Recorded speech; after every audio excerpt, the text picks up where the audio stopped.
সাল্লাল্লাহু আলাইহি সাল্লামের জন্ম বৃত্তান্ত আলোচনা করা, জিকির আজকার করার মাঝে সওয়াব রয়েছে, কিন্তু বর্তমান জীবন বৃত্তান্ত আলোচনার জন্য সুন্নত তরিকা পরিপন্থী গর্বিত নিয়ম নীতি অবলম্বন করা হয়। এই নিয়মে সাহাবায়ে কেরাম, তাবেঈ কেরাম এবং তাবেঈনদের কোনো যুগেই ছিল না। এর দ্বারা সওয়াবের পরিবর্তে গুনাহ হবে। এই ধরনের মজলিস থেকে দূরে থাকাই সওয়াবের কাজ। এ হচ্ছে তাদের প্রথমই কাম। তারপরে তারা বলছে, যারা প্রচলিত মিলাদ মজলিসে বৈধ মনে করে এমন ব্যক্তি ফাসিক। মিলাদ কিয়াম উভয় নাজায়েজ, হারাম। এই হচ্ছে তাদের ফতোয়া যে রাসূল আকরাম সাল্লাল্লাহু আলাইহি ওয়াসাল্লামকে দাঁড়িয়ে সালাম দেওয়া, মিলাদ পড়া, এগুলো সম্পূর্ণ নাজায়েজ, হারাম তারা সেখানে পড়েছে। এই বইয়ের ৩৬ পৃষ্ঠায় তারা লিখছে, প্রচলিত মিলাদের অস্তিত্ব তিন যুগের কোনো যুগেই না থাকার কারণে ইসলামের শরীয়তে এর কোনো ভিত্তি নেই। এটা বেদায়েত, নাজায়েজ, হারাম। রাসূল আকরাম সাল্লাল্লাহু আলাইহি ওয়াসাল্লামকে দাঁড়িয়ে সালাম দেওয়া, তাদের দাবি হচ্ছে এটা সাহাবাদের যুগে ছিল না। যেহেতু সাহাবাদের যুগে ছিল না, এখন এটা নতুন আবিষ্কৃত, তাহলে নতুন আবিষ্কৃত সেই বিষয় বেদাত, নাজায়েজ, হারাম। আমরা যারা নবীজিকে দাঁড়িয়ে সালাম দেই, যদি সাহাবাদের যুগে না থাকে আমরা কিভাবে দাঁড়িয়ে দেই? আমাদের কি ডকুমেন্ট প্রমাণ আছে? এবার আসি তার জবাব। তার জবাবে আছে সহিহ মুসলিম শরীফ ২য় খণ্ড, পৃষ্ঠা নাম্বার হচ্ছে ৩৪১, ৬ নাম্বার লাইন। এই সহিহ মুসলিম শরীফে একটা হাদিস আসছে, মান সুন্নাতা ফিল ইসলামি সুন্নাতান হাসানাতুন ফা উমিলা বিহা বাআদিহা কুতিবা লাহু মিসলু আজরি মান আমিলা বিহা ওয়ালা ইয়ানকুসু মিন আজরিহি উজুরিহিম শাইউন। রাসূল আকরাম সাল্লাল্লাহু আলাইহি ওয়াসাল্লাম এই মুসলিম শরীফের এই হাদিসে বলছে, যে ব্যক্তি ইসলামের কোনো ভালো রীতির প্রচলন করবে এবং পরকালে সেই অনুযায়ী আমল করা হয়, তাহলে আমলকারীর সওয়াবের সমপরিমাণ সওয়াব তার জন্য লিপিবদ্ধ করা হবে। এতে তাদের সওয়াবের কোনো ঘাটতি কমতি হবে না। জুড়ে বলেন সুবহানাল্লাহ। সহিহ মুসলিম শরীফের এই হাদিসে রাসূল আকরাম সাল্লাল্লাহু আলাইহি ওয়াসাল্লাম বলেছেন, কেউ যদি ইসলামের ভিতরে কোনো ভালো কোনো বিষয়ের প্রচলন করেন, তাহলে যেই ব্যক্তি এই কাজটা করবে সেই যেরকম সওয়াব পাবে, এবং যিনি এই কাজটা প্রচলন প্রথম শুরু করেছেন তারও সমপরিমাণ সওয়াব আল্লাহ রাব্বুল আলামিন দিবেন। আর অথচ যিনি আমল করবেন তার আমলের সওয়াবের মোটেও কমতে হবে না। আল্লাহ রাব্বুল আলামিন তাকে, যিনি আমল করবেন তাকেও সওয়াব দিবেন, এবং যিনি এটা প্রচলন করেছেন তাকেও আল্লাহ রাব্বুল আলামিন এর সওয়াব দিবেন। রাসূল আকরাম সাল্লাল্লাহু আলাইহি ওয়াসাল্লামের এই হাদিস দ্বারা প্রমাণিত যে রাসূল আকরাম সাল্লাল্লাহু আলাইহি ওয়াসাল্লামকে দাঁড়িয়ে সালাম দেওয়া যিনি দিবেন তিনিও সওয়াব পাবেন, এবং যিনি এটা প্রচলন করেছেন তিনিও সওয়াব পাবেন। এখন আসুন, যে রাসূল আকরাম সাল্লাল্লাহু আলাইহি সাল্লামকে যদি আমরা সালাম না দেই তাহলে কি হবে? তার জবাবে হুজ্জাতুল ইসলাম ইমাম গাজ্জালী রহমাতুল্লাহি আলাইহি মুকাশশাফাতুল কুলুব এই কিতাবের ১১৭ নম্বর পৃষ্ঠায় তিনি একটি ঘটনা উল্লেখ করেছেন। এখানে আসছে, একদা জিবরাইল আলাইহিস সালাতু ওয়াস সালাম হুজুরে পাক সাল্লামের দরবারে এসে তাকে সালাম করে বললেন, ইয়া রাসূলুল্লাহ সাল্লাল্লাহু আলাইহি সাল্লাম, আসমানে একজন অত্যাধিক সম্মানিত ফেরেশতা ছিলেন। তিনি স্বর্ণের খাতে উপবিষ্ট ছিলেন। তার চারদিকে ৭০,০০০ ফেরেশতা তার খেদমতে নিয়োজিত ছিল। উক্ত ফেরেশতা প্রতিটি নিঃশ্বাস থেকে আল্লাহ পাক একদল করে ফেরেশতা পয়দা করেন, কিন্তু সেই সম্মানিত ফেরেশতা এখন একান্ত অসহায়ভাবে কুহে কাফে বসে শুধু ক্রন্দন করতেছেন। তার অতি সুন্দর ঢানাগুলো ব্যঙ্গে খান খান হয়ে গেছে। ওই ফেরেশতা আমাকে দেখে বলল, হে জিব্রাইল, তুমি কি অনুগ্রহ করে আমার জন্য আল্লাহর দরবারে একটু সুপারিশ করবে? আমি তাকে তার এই করুণ অবস্থার কারণ জিজ্ঞাসা করলাম। তিনি বললেন, মেরাজের রাতে শেষ নবী হযরত মুহাম্মদ সাল্লাল্লাহু আলাইহি সাল্লাম আমার পাশ দিয়ে চলে যাওয়ার সময় আমি তার সম্মানে না দাঁড়িয়ে খাটের উপর শায়িত ছিলাম। আমার এই বেতমুজি বেয়াদবির অবহেলার কারণে আল্লাহ পাক আমাকে এরূপ সাজা দিয়েছেন। জিব্রাইল বললেন, তখন আমি ওই ফেরেশতার জন্য বহু রুনাজারি করে আল্লাহর দরবারে সুপারিশ করলাম। তখন আল্লাহ রাব্বুল আলামিন বললেন, হে জিব্রাইল, আমি তাকে তার পূর্বাবস্থায় ফিরিয়ে দিতে পারি, তবে তার শর্ত হলো তাকে আমার প্রিয় নবীকে সালাম দিতে হবে। জুড়ে বলেন সুবহানাল্লাহ। ইমাম গাজ্জালি তার এই মুকাশশাফাতুল কুলুবের ভিতরে তিনি বোঝাচ্ছেন যে রাসূল আকরাম সাল্লাল্লাহু আলাইহি ওয়াসাল্লামকে মেরাজের রাতে তার সম্মানে না ধারানোর কারণে আল্লাহ রাব্বুল আলামিন ওই ফেরেশতাকে লাঞ্ছিত করেছেন, অপমানিত করেছেন। কিন্তু সেই যখন ক্ষমা চাইল, ক্ষমা চাওয়ার পরে আল্লাহ রাব্বুল আলামিন বললেন, দেখো, আমি ওই ফেরেশতাকে তাকে মাফ করে দিব, ক্ষমা করে দিব। সে যদি আমার নবীকে সালাম দেয়, সালাম জানালে আমি তাকে মাফ করে দেব। জোরে বলেন সুবহানাল্লাহ। তাহলে আমার প্রাণের নবীকে সম্মান না করার কারণে একটা ফেরেশতাকেও আল্লাহ রাব্বুল আলামিন তার উপরে গজব নাযিল করেছেন, লাঞ্ছিত করেছেন, অপমানিত করেছেন। এই মুকাশশাফাতুল কুলুব ইমাম গাজ্জালি তার জ্বলন্ত প্রমাণ। আজকে যারা আমাদেরকে মিলাদ ক্যাম্প ধারিয়ে সালাম দেখে নাজায়েজ হারাম বলছে, তাদের যারা পূর্বপুরুষ, তাদের যারা ঠাকুর, তারাও এই মিলাদ কিয়ামের পক্ষে কথা বলেছে। আগে পড়েন সুবহানাল্লাহ। আমার এই বাংলাদেশের অন্যতম শীর্ষস্থানীয় আলেম যারা দেওবন্দের অনুসারী, আপনারা জানেন শামসুল হক ফরিদপুরি, তাকে সবাই চিনে এবং আমার এই বাংলার অহংকার। তিনি এমন আলেম যিনি সর্বপ্রথম মাতৃভাষায় বাংলা কোরআনের তাফসীর লিখেছেন। জুড়ে বলেন সুবহানাল্লাহ।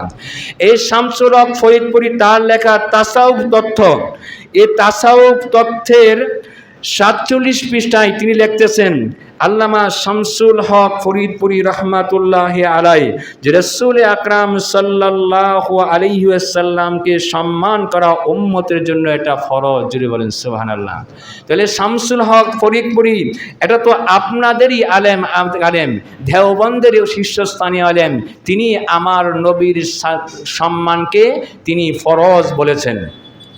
তার এই কিতাবের তাসাউফ তথ্যের 48 পৃষ্ঠায় তিনি লিখেছেন যে মৌলুদ অর্থ বাচ্চা জন্মগ্রহণ করা, যখন ইহার সঙ্গে সম্মানের জন্য শরীফ শব্দ যোগ করা হয়, তখন রাসূলুল্লাহ সাল্লাল্লাহু আলাইহি সাল্লামের মিলাদের এটা সম্মানিত হয়ে যায়। জোরে বলেন সুবহানাল্লাহ।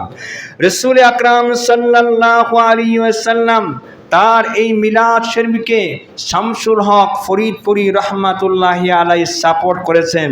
তিনি স্পষ্ট করে বলে দিয়েছেন, বাকি রহিল কিয়ামের কথা। কিয়াম জিনিসটা আসলে ফিকহের অন্তর্ভুক্ত নহে, ইহা তাসাউফের অন্তর্ভুক্ত। মহাব্বত বাড়ানোর উদ্দেশ্যে হযরত রাসূলুল্লাহ সাল্লাল্লাহু আলাইহি সাল্লামের তারিফের কাসিদা পড়া হয়, তাহা দ্বারা মহাব্বত বাড়ে এবং লোক মহাব্বতের জুসে খাড়া হইয়া যায়। মহাব্বতের জুসে খাড়া হইলে তাহাতে বিদাত বলা যায় না। জুড়ে বলেন সুবহানাল্লাহ।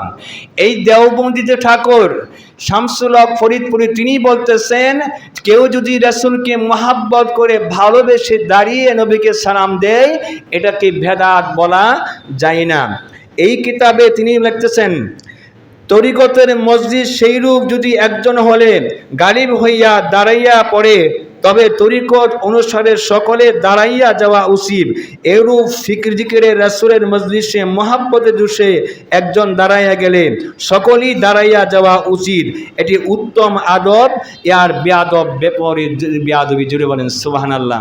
শামসুল হক ফরিদপুরি তিনি স্পষ্ট বলে দিয়েছেন যে রাসূল আকরাম সাল্লাল্লাহু আলাইহি ওয়াসাল্লামের সম্মানে কেউ যদি দাঁড়িয়ে নবীজিকে সালাম দেয়, এটাকে বেদাত বলা যায় না, বরং এটা নবীর মহাব্বত ভালোবাসা, তার সম্মানে দাঁড়ানো এটা উত্তম কাজ তিনি বলেছেন। যারা আজকে নিজেদেরকে দেওবন্দের অনুসারী দাবি করেন এবং দেওবন্দের অনুসারী দাবি করে মিলাদ কিয়ামকে নাজায়েজ হারাম বলেছেন, সেই দেওবন্দ মাদ্রাসার যিনি প্রতিষ্ঠা করেছেন তার ভিতরে অন্যতম হচ্ছে হাজী এমদাদুল্লাহ মহাজের মক্কি। এই হাজী এমদাদুল্লাহ মহাজের মক্কি তার লেখা কিতাব ফায়সালাহে হাফতে মাসাইল, এই ফায়সালাহে হাফতে মাসাইলের তিনি 143 পৃষ্ঠায় তিনি লিখতেছেন যে রাসূল আকরাম সাল্লাল্লাহু আলাইহি ওয়াসাল্লামের মিলাদের ব্যাপারে তিনি লিখতেছেন, এর আলোচনা শুরু হোক মাহফিলের মিলাদে হুজুরে নূর সাল্লাল্লাহু আলাইহি সাল্লাম উপস্থিত হওয়া আকীদা প্রসঙ্গে। এই ধরনের আকীদাকে কুফর শিরক আখ্যা দেওয়া বাড়াবাড়ি বই কিছু নয়, এটা কোরআন হাদিস যুক্ত উভয় দ্বারা সম্ভব। অনেক ক্ষেত্রে এই ধরনের ঘটনা সংগৃহীত হওয়ার প্রমাণও রয়েছে, জুড়ে বলেন সুবহানাল্লাহ। হাজী মুহাজের মক্কি বলতেছেন যে আমরা যখন নবীজিকে দাঁড়িয়ে সালাম দেই, এই মজলিসে আমার নবীর উপস্থিত থাকা এটা মোটেও অসম্ভব নয়, বরং অনেক জায়গায় এটা প্রমাণিত হয়েছে যে রাসূল আকরাম সাল্লাল্লাহু আলাইহি ওয়াসাল্লামকে তারা সরাসরি, যাদের ইশক আছে তারা সরাসরি নবীজিকে দাঁড়িয়ে সালাম দেওয়ার সময় আমার নবীজিকে তারা দেখেছে, জুড়ে বলেন সুবহানাল্লাহ। এই ফায়সালে মাফতে মাসাইল 144 পৃষ্ঠায় হাজী আল্লাহ মুহাজের মক্কি বলতেছেন, বকরান্তে মাসআলার জন্য যেন ফতোয়া না দেওয়া হয়, চির তস্কর না করা হয়, কেননা এগুলো অর্থহীন, বরং পরস্পর প্রতি সহনশীল মনোভাব পোষণ করা উচিত। যেমন বেকিয়ামিরা যদি কিয়ামকারীদের মজলিসে উপস্থিত হয় তখন তাদের উচিত কিয়ামকারীদের সঙ্গে দাঁড়িয়ে কিয়াম করা, জুড়ে বলেন সুবহানাল্লাহ। হাজী এমদাদুল্লাহ মহাজের মক্কি, এরা তো দেওবন্দি ঠাকুর, তিনি বলেছেন কিয়ামকারীদের সঙ্গে কিয়াম করা এটা যখন কিয়ামের এটা তাদের দায়িত্ব। তারপরে আসুন তাফসিরে ইবনে কাসির, ইমাম ইবনে কাসির সূরা আহজাবের তাফসিরে একটা হাদিস এনেছেন যে রাসূল আকরাম সাল্লাল্লাহু আলাইহি ওয়াসাল্লাম তার হুজরা মুবারক থেকে তিনি বের হয়ে আসলেন, তার চেহারা আনন্দের স্তাব নূর ঝলকা ছিল। সাহারা বললেন, ইয়া রাসূলুল্লাহ, নবী গো, আজকে আপনাকে খুশি খুশি মনে হচ্ছে, আনন্দিত মনে হচ্ছে, এরকম করে দেখি নাই। আমার প্রাণের নবী বললেন, সাহাবারা শোনো, হযরতে জিবরাইল আলাইহিস সালাতু ওয়াস সালাম আমার কাছে আজকে এমন একটা ওহী নিয়ে আসছে যেই কারণে আমি রাসূল খুশি হয়ে গেছি, যদি বলেন সুবহানাল্লাহ। আমার প্রাণের নবী যখন এই কথা বললেন, সাহাবীদের আগ্রহ আরো বেড়ে গেল। জিবরাইল কি ওহী নিয়ে আসছে, যেই ওহী আসার কারণে আমার নবী এত খুশি হয়ে গেল। সাহাবীরা বলল, ইয়া রাসূলুল্লাহ, নবী গো, আর জিবরাইল কি নিয়ে আসছে আপনার কাছে যেই কারণে আপনি খুশি হয়েছেন, আমাদের একটু বলেন, অবগত করেন। আমার প্রাণের নবী বললেন, সাহাবারা শোনো, হযরতে জিবরাইল আলাইহিস সালাতু ওয়াস সালাম আসলেন, আমাকে সালাম দিলেন, তারপরে বললেন, ইয়া রাসূলুল্লাহ, নবী গো, আমি আদম সফিউল্লাহ থেকে শুরু করে ঈসা রুহুল্লাহ পর্যন্ত লক্ষ লক্ষ নবীর কাছে আমি ওহী নিয়ে আসছি, সংবাদ নিয়ে আসি। আজকে এমন একটা সংবাদ নিয়ে আসছি, এটা আর কোনো নবীর জন্য আমার আল্লাহ প্রেরণ করে নাই, এটা খাস করে এটা আপনার জন্য স্পেশাল উপহার আমার আল্লাহ দিয়েছেন, জুড়ে বলেন সুবহানাল্লাহ। সাহাবারা বললেন, ইয়া রাসূলুল্লাহ, এটা কি সংবাদ নিয়ে এসেছেন? হযরতে জিবরাইল আলাইহিস সালাতু ওয়াস সালাম এমন কি সংবাদ নিয়ে এসেছেন, স্পেশাল উপহার আপনাকে দিয়েছেন। কি সেই সংবাদ, কি সেই উপহার আমাদেরকে একটু জানিয়ে দেন। আমার প্রাণের নবী বললেন, সাহাবারা শুনুন, হযরতে জিবরাইল আলাইহিস সালাতু ওয়াস সালাম আমার কাছে আসলো, সালাম দিল, ইয়া রাসূলুল্লাহ, নবী গো, আল্লাহ রাব্বুল আলামিন আপনাকে উপহার দিয়েছেন। আমার আল্লাহ বলেছেন, নবী গো, কেউ যদি আপনার উপর দুরূদ শরীফ পাঠ করে, আমার আল্লাহ একবার যদি আপনার উপরে দুরূদ শরীফ পাঠ করে, আমার আল্লাহ রাব্বুল আলামিন 10 বার তার উপরে রহমত নাজিল করবেন। তারপরে বললেন, ইয়া রাসূলুল্লাহ, জিবরাইল ইয়া রাসূলুল্লাহ আর একটা স্পেশাল উপহার দিয়েছেন। ইয়া রাসূলুল্লাহ, নবী গো, আমার আল্লাহ রাব্বুল আলামিন বলেছেন, কেউ যদি আপনার উপরে একবার সালাম পাঠ করে, কেউ যদি আপনাকে একবার সালাম দেয়, আল্লাহ রাব্বুল আলামিন তার উপরে 10 বার শান্তি বর্ষণ করে দেয়। সুবহানাল্লাহ। নবী গো, আপনার কোন উম্মত যদি আপনাকে একবার সালাম দেয়, আমার আল্লাহ তাকে 10 বার সালাম দিয়ে তার শান্তি এবং রহমত বর্ষণ করে দিবে। সুতরাং আমার নবীকে সালাম দেওয়া এটা বেদাত হতে পারে না, নাজায়েজ হতে পারে না। যারা নবীকে ভালোবাসবে কেবলমাত্র তারাই আমার নবীকে সালাম দিতে পারবে। কোনো দুশ্মন মুনাফিকের পক্ষে আমার নবীকে সালাম দেওয়া সম্ভব নয়।